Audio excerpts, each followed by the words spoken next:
Hi there, food friends. It's Kevin, and welcome to Cavalcade of Food.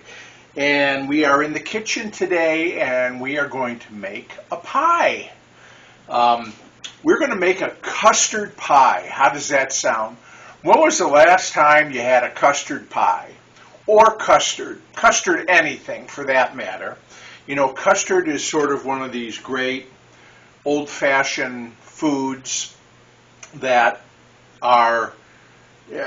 has just sort of faded from our culinary lexicon here over the years, and it's too bad because custard is wonderful.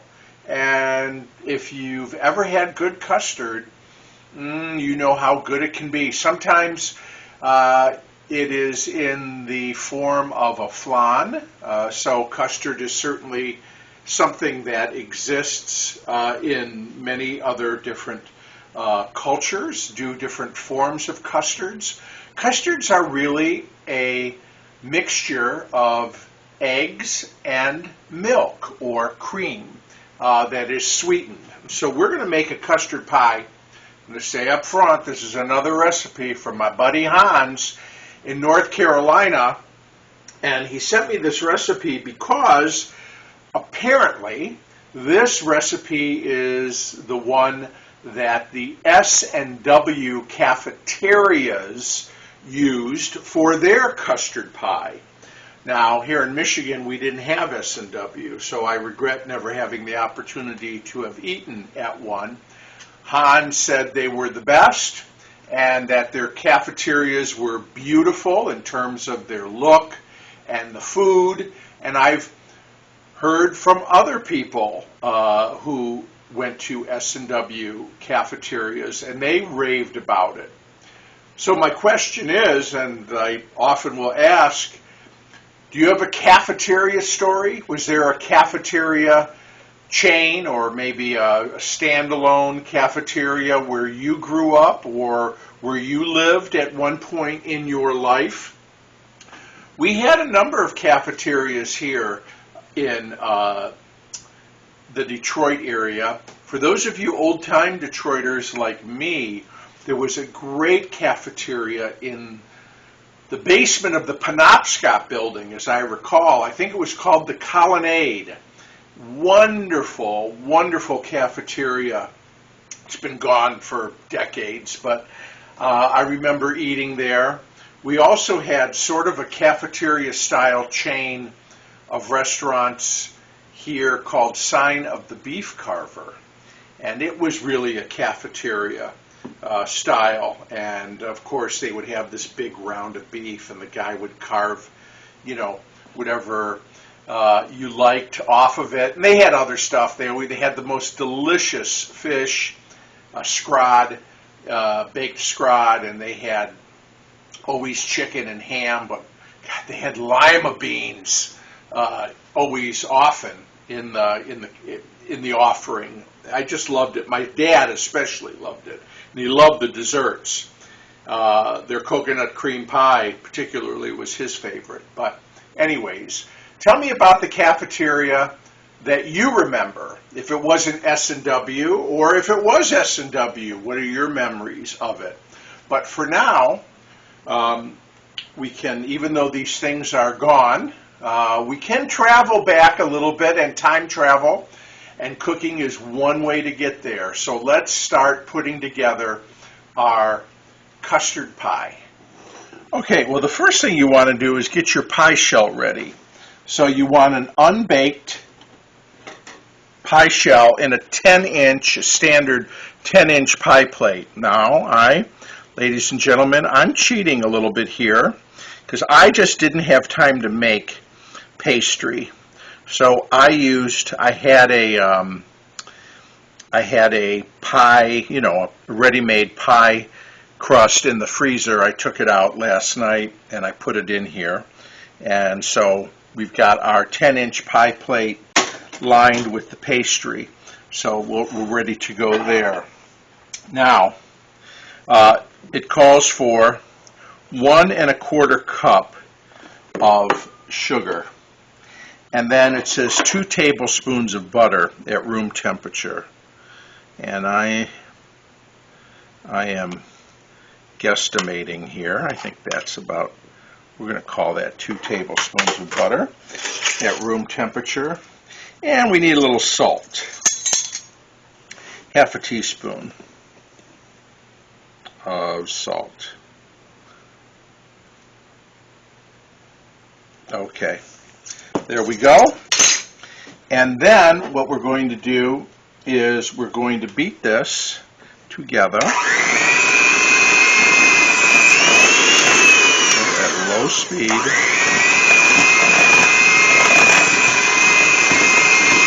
until it's all sort of smooth and together.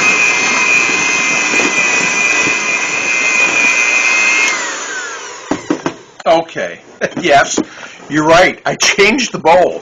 I put it in a bigger bowl because I was thinking I've got to add the milk and the eggs yet, and gosh, the other one might overflow. I usually like to use a clear bowl because, you know, when you're cooking for YouTube, it's I always think, can my food friends see what I'm doing? And you can tend to see better through a clear bowl. But anyways, we've got a larger bowl now. Now that we've got the butter, sugar, and salt mixed together, we're going to add the eggs. So I got 4 eggs here. And we're going to add these to our mixture.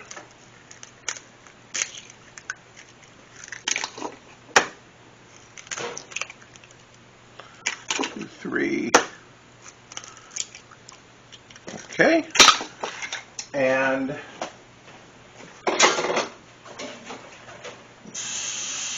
course I have egg on my hand. Not anymore. Okay. So let's mix in our eggs. Eggs are at room temperature, by the way, as is the milk. So now we're going to add these eggs in.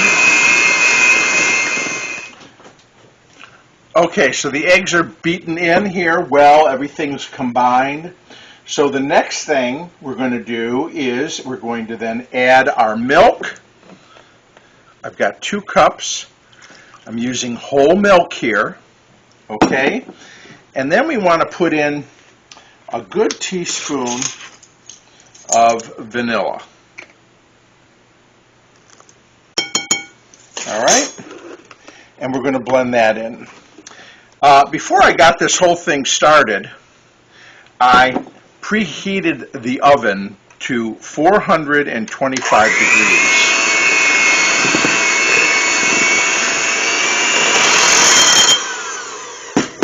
Okay, so here's our mixture. Let's get our pie shell, and we are going to turn this into the pie shell. I'm going to make sure that, boy, that's right up to the top, isn't it? So, this would not fit in a 9-inch pie shell, folks, so make sure it's a 10-inch. Or if you can only have a 9 if you've got a deep pie shell, then you want to do that.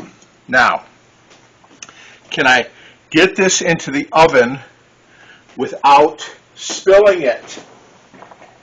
Well, we're going to see. Okay, so somehow I managed to get it in the oven without spilling it. Steady hands. It's going to be at 425 for about 15 minutes. Okay? Then what we're going to do is we're going to take the temperature down to 350 degrees, and it's going to go another 15 minutes at 350. Making custard pie a la S&W Cafeteria. Okay, our custard pie is going to come out of the oven. So it baked at 425 for 15 minutes. And then it's been baking at 350 degrees for about 25 additional minutes. And I tested it a couple minutes ago, and it's jiggly, but a knife inserted into the center came out clean. So let's just put that right there. Wow, does that look good? Now, this thing needs to cool down.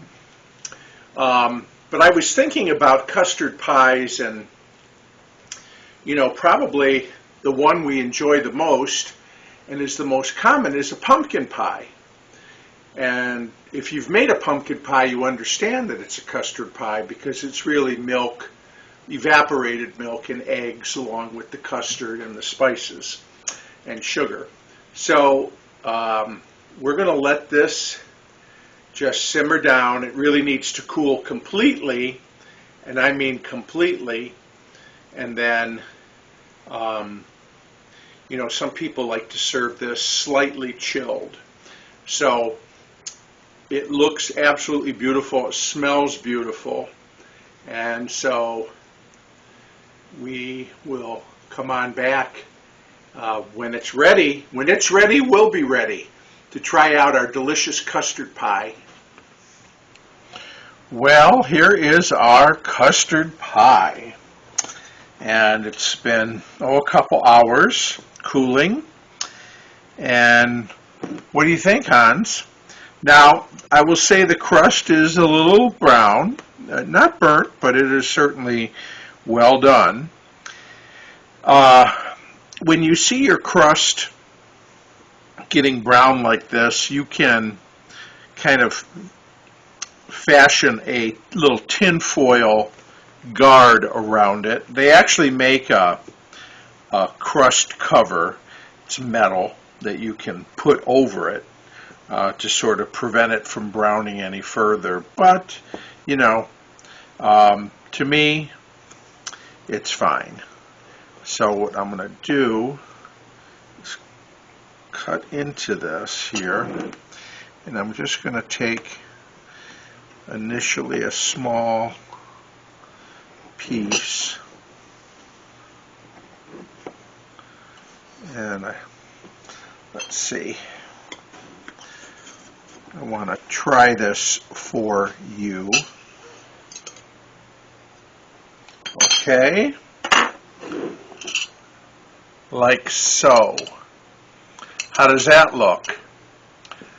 Looks beautiful to me. Oh, and it just smells divine. Just wonderful. Oh, Ralphie, I'm sorry you're not here because you would love this to the max. This is your kind of thing. But all right, let's. It looks great. It's got a little jiggle to it, but you can see it's fully cooked through, and it's soft. And well, let's try it.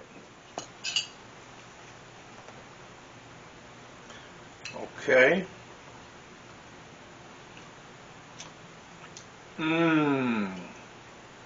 Oh, that is delicious. Wow, is that good. Now,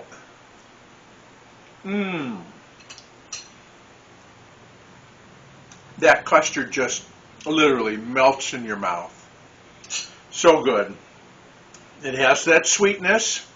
It has the vanilla from the extract that was in there.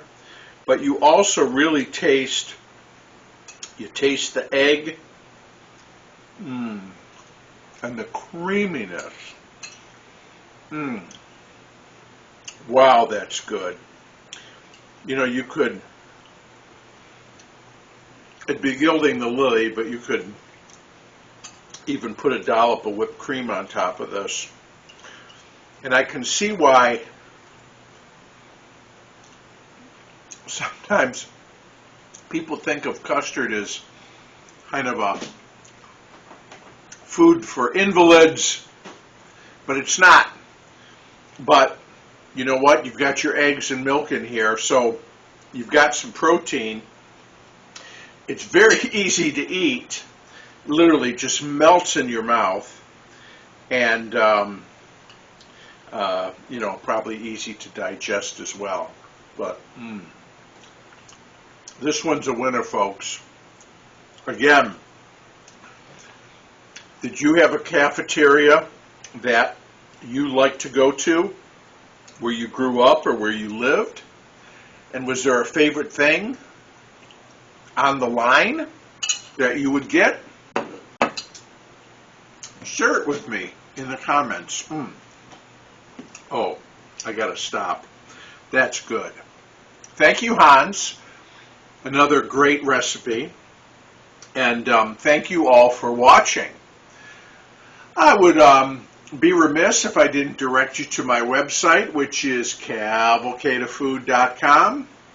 And you can check in there and see other things that I do, like my other YouTube channel, Always Analog, or my Saturday morning radio program, the Cavalcade Radio Hour, where I play the best in music from the golden era. And by that I mean the era of the LP, or long playing record, 1948 when the LP was introduced, up to about 1983-84 when the compact disc hit the market and changed everything. Anyways, that's what I play. You can listen regardless of where you are on planet Earth, and the link is at the website Cavalcade of Food.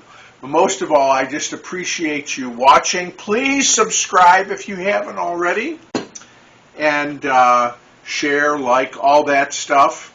And I hope everyone is well. I hope your summer's going great. And I'll look forward to seeing you again soon here on Cavalcade of Food. Bye, everybody.